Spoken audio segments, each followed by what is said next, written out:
गांव में चलोगे? क्यों? वो गांव वालों का फोन आया था, प्रोटेस्ट कर रहे हैं गांव में। प्रोटेस्ट किस बात का? अपना सरकारी स्कूल था ना, बंद हो गया। अरे यार, बंद नहीं होया हो, मर्ज होया है। मर्ज मतलब? मर्ज मतलब अपना गांव में 2 सरकारी स्कूल थे, दोनों में बच्चे कम कम थे। अब दोनों को मर्ज करके एक स्कूल बना दिया। 2 स्कूल थे, हाँ। एक स्कूल बना दिया। हाँ, एक स्कूल वो तो बंद ही हुआ है। तो मैं इंग्लिश में बोल रहा हूँ। पूरे हरियाणा में 300 से ज़्यादा स्कूल बंद हो गए हैं। पूरे देश में 50,000 से ज़्यादा स्कूल बंद हो गए हैं। और ये तो शुरुआत है। सरकार तो छाती ठोक के कह रही है कि और स्कूलों को बंद किया जाएगा, टीचर्स की पोस्ट को ख़त्म किया जाएगा। इसलिए गांव वाले अलग अलग गांव में प्रोटेस्ट कर रहे हैं इसके खिलाफ। अरे यार, गांव वाले तो पागल हैं, किसी बात की पूरी जानकारी है नहीं, बस प्रोटेस्ट कर दो शुरू। एक बात बता, जब कोई भी आदमी अपने बच्चों को सरकारी स्कूल में पढ़ाने को तैयार ही नहीं है तो उन स्कूलों का करेंगे क्या? कर दो बंद। एक बात बता, तू अपने बच्चों को सरकारी स्कूल में पढ़ाएगा? मतलब मैं अपने बच्चों को सरकारी बस में नहीं भेजता तो सरकारी बसों को ख़त्म कर दो। मैं अपने बच्चों को ट्रेन में नहीं भेजता तो ट्रेन को ख़त्म कर दो। मैं अपने बच्चों को सरकारी स्कूलों में नहीं भेजता तो सरकारी स्कूलों को ख़त्म कर दो। मेरे तो बच्चे ही नहीं हैं तो सारे देश के बच्चों को ख़त्म कर दो। ये क्या लॉजिक हुआ? अरे तू अपनी छोड़, एक बात बता, सरकारी स्कूलों में जितने टीचर्स हैं क्या वो अपने बच्चों को सरकारी स्कूलों में पढ़ाते हैं? उससे भी बड़ा सवाल यह है कि वो अपने बच्चों को सरकारी स्कूलों में क्यों नहीं पढ़ाते हैं। क्यों नहीं पढ़ाते? क्योंकि सरकारी स्कूलों को पढ़ने लायक नहीं छोड़ा गया है। स्कूलों में टीचर नहीं है। शायद ही कोई ऐसा स्कूल हो जहां पर जितने टीचर्स की जरूरत है उतने टीचर हों। बैठने के लिए ढंग की इमारत नहीं है, कमरे नहीं है। कई स्कूलों की तो छतें गिर जाती हैं जिस वक्त क्लास चल रही होती है। पीने तक का पानी नहीं है, बैठने के लिए बेंच नहीं है। यहां तक कि टॉयलेट तक भी ऐसे होते हैं कि अगर कोई चला जाए तो मरीज बन के वापस आए। ऐसे स्कूलों में कौन अपने बच्चों को पढ़ाना चाहेगा?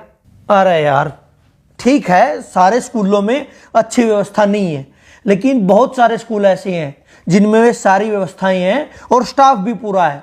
वहां टीचर्स कितना पढ़ाते हैं बताइयो? हाँ सही बात, ये बात सही कही। अपने शहर में भी और बहुत सारे शहरों में, अलग अलग स्टेट में कई स्कूल ऐसे हैं, सरकारी स्कूलों की बात कर रहा हूं मैं, जहां पर स्टाफ पूरा है, ठीक ठाक व्यवस्थाएं हैं, साफ सफाई है, इमारतें वगैरह, बिल्डिंग्स वगैरह अच्छी हैं। उन स्कूलों में जाके देखो। आप टीचर्स की बात करते हो, अधिकारियों के बच्चे भी उन सरकारी स्कूलों में पढ़ते हैं। उन स्कूलों में एडमिशन के लिए सिफारिशें लगती हैं, एडमिशन नहीं हो पाते। कौन नहीं चाहता अपने बच्चों को सरकारी स्कूलों में पढ़ाना? कोई सरकारी स्कूलों को बनाए तो ऐसा जिसमें लोग अपने बच्चों को पढ़ाना चाहें। तो बना लो। जब सरकारी स्कूल के टीचर्स बच्चों को अच्छा पढ़ाएंगे तो सरकारी स्कूल अपने आप अच्छे हो जाएंगे। बता, क्यों नहीं टीचर्स बच्चों को पढ़ाते? मुझे एक बात बता, तू जंगल राज में रह रहा है या एडमिनिस्ट्रेटिव सिस्टम में रह रहा है? मतलब ये जंगल राज में होता है, अपने आप ठीक कर लो, अपने आप हो जाएगा, अपने आप सही हो जाएगा, अपने आप गलत हो जाएगा। शेर की मर्जी, जिसको मर्जी खा जाए, जिसको मर्जी छोड़ दे, उसके मूड के ऊपर है। ये हिरण की कैपेसिटी है, शेर से तेज दौड़ सकता है तो बच जाएगा, नहीं तो उसका शिकार हो जाएगा। ये होता है जंगल राज। एडमिनिस्ट्रेटिव सिस्टम, प्रशासकीय व्यवस्था पता है क्या होती है?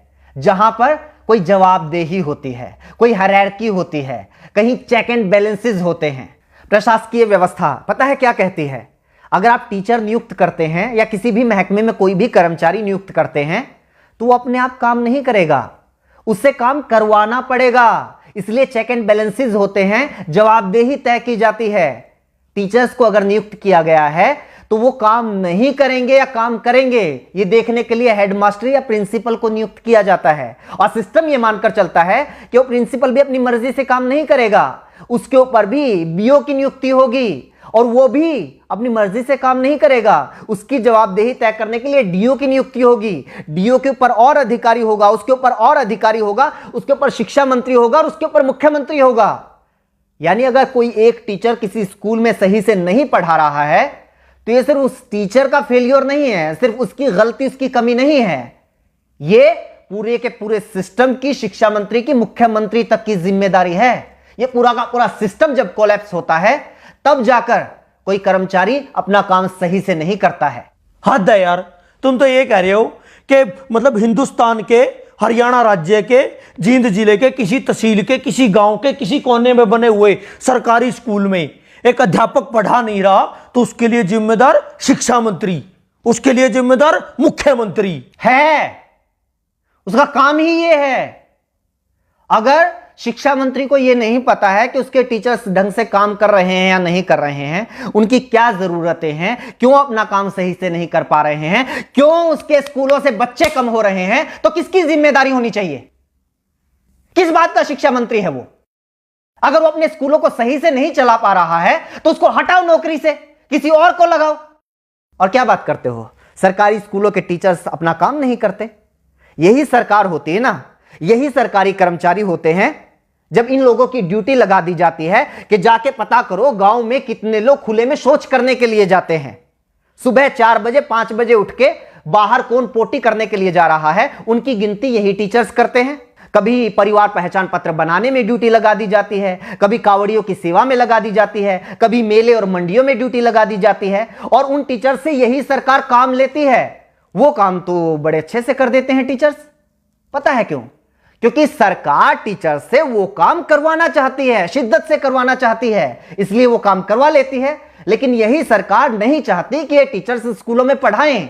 इसलिए मैं भी मानता हूं बहुत सारे टीचर्स अपना काम ईमानदारी से नहीं करते होंगे, क्योंकि उनको पता है कोई चेक एंड बैलेंस नहीं है, कोई जवाबदेही नहीं है, और सरकार खुद नहीं चाहती कि सरकारी स्कूलों में पढ़ाई हो, ताकि बच्चे धीरे धीरे स्कूलों से अपना नाम कटवा कर प्राइवेट स्कूलों में चले जाएं, फिर स्टूडेंट्स की संख्या कम हो जाए और सरकार को बहाना मिल जाए, बच्चे तो आ ही नहीं रहे, स्कूल बंद कर दो।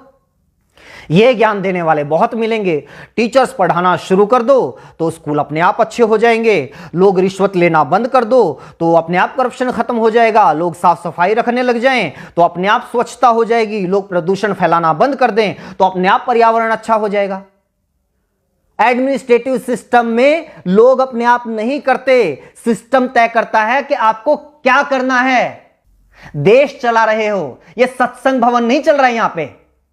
चल ठीक है, ये जो पढ़ा रहे हैं या नहीं पढ़ा रहे, सैलरी पता है उनकी कितनी है? 70,000, 80,000। प्राइवेट स्कूलों में भी टीचर हैं 20-20, 25-25 हजार में, इनसे काफी अच्छा पढ़ाते हैं। इनकी सैलरी इतनी क्यों है? अब इस बात को तो क्या जवाब दूं? रुक एक बार, एक लिस्ट में इसी की निकाली थी मैंने।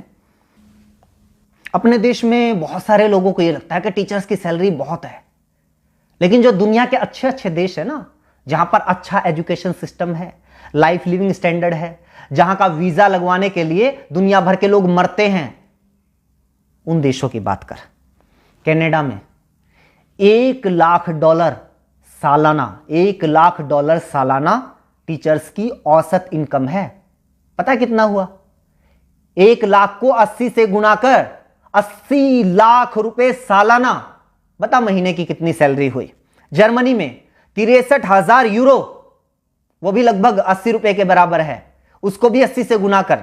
आगे आजा, नीदरलैंड में 60,000 यूरो, ऑस्ट्रेलिया में 98,000, लगभग $1,00,000, यूएसए में $60,000, आयरलैंड में $48,000, डेनमार्क में 47,000 यूरो, ऑस्ट्रिया में 45,000 यूरो।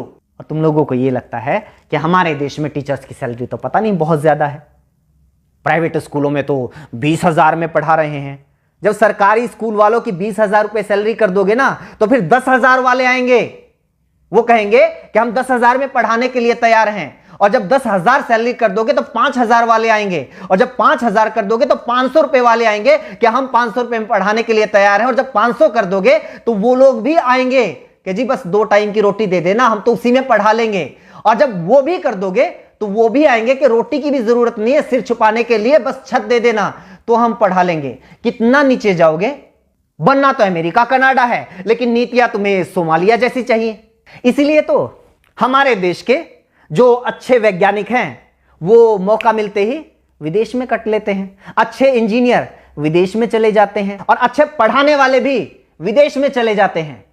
दुनिया का ढंग का ऐसा कोई विकसित देश उठाकर देख लो, वहां पर शिक्षा मुफ्त होगी या फिर बहुत थोड़ा बहुत खर्च करके कोई भी अपने बच्चों को अच्छी शिक्षा दे सकता है। स्वास्थ्य सेवाएं मुफ्त होंगी या फिर थोड़े बहुत खर्चे पर कोई भी अपना इलाज करवा सकता है। हाँ, ये आई बात, मुफ्त स्वास्थ्य सेवाएं मुफ्त, शिक्षा मुफ्त, ट्रांसपोर्ट मुफ्त। ये जो मुफ्त की रेवड़ियों वाला सिस्टम है ना, यही गलत है। क्यों दे भाई मुफ्त? एक तो ये बात गलती से मुझसे ही निकल गई, फ्री। फ्री क्या होता है? तो सरकार को टैक्स देता है, हाँ 28% तक जीएसटी देता है, दूध दही तक के ऊपर भी टैक्स है, पानी तक के ऊपर टैक्स है, कहीं इनकम टैक्स, कहीं प्रॉपर्टी टैक्स, कहीं जुर्माना है, कहीं टोल टैक्स, गाड़ी लो तो टैक्स, सुई लो तो टैक्स, हवाई जहाज लो तो टैक्स, 50 तरह के टैक्स देता है। पैदा होने वाले बच्चे से लेकर मरने वाले आदमी तक इस देश में हर कोई टैक्स देता है। एक भिखारी से लेकर अडानी अंबानी तक इस देश में हर कोई टैक्स देता है। लेकिन बदले में सरकार क्या देती है? अगर बदले में सरकार हमारे बच्चे को एजुकेशन तक नहीं दे पाती, बदले में सरकार हमारे बच्चे को हेल्थ सर्विसेज तक नहीं दे पाती, तो किस बात का टैक्स भाई? बात पता है क्या है? आज तो तुम लोगों की थोड़ी बहुत औकात हो गई है कि भाई 5-10 हजार रुपए महीने के तो अपने चिंटू मिंटू को पढ़ाने के लिए हम दे ही सकते हैं, इसलिए क्या करना है सरकारी स्कूलों का, करो बंद।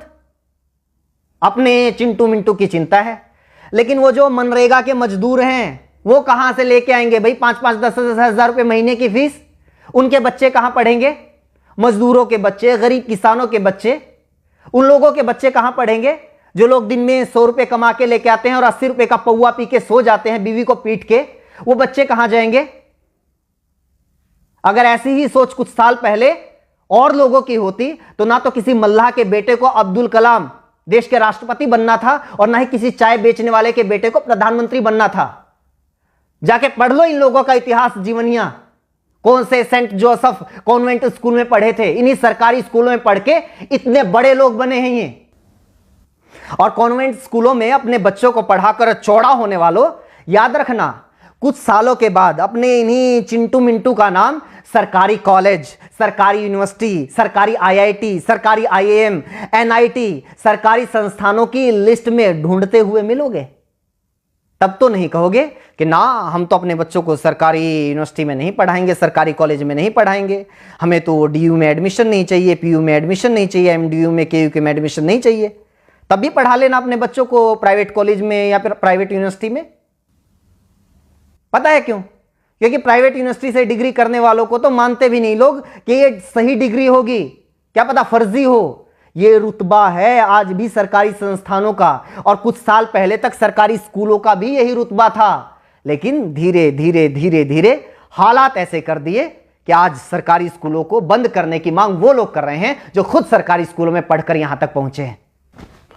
मेरा ऊपर क्यों गर्म हो रहा है? मैं तो ये कह रहा हूं कि मतलब सारा सिस्टम ही खराब है। हाँ तो सिस्टम को सुधारो ना। ये क्या बात हुई? सरकारी स्कूलों को बंद कर दो, सरकारी अस्पतालों को बंद कर दो, सरकारी बस सेवा को बंद कर दो, सरकारी रेलवे को बंद कर दो। भाई ये सारी चीजें अगर सरकारी बंद हो जाएंगी, ये सारी चीजें प्राइवेट हो जाएंगी, तो फिर सरकार क्यों सरकारी होनी चाहिए? 20,000 रुपए में शिक्षा मंत्री भी मिल जाएगा, 25,000 रुपए मुख्यमंत्री भी मिल जाएगा, असल में तो फ्री में मिल जाएगा। असल में तो उल्टा मुख्यमंत्री शिक्षा मंत्री बनने के लिए पैसे देने वाले लोग मिल जाएंगे। इनको भी ले आओ प्राइवेट।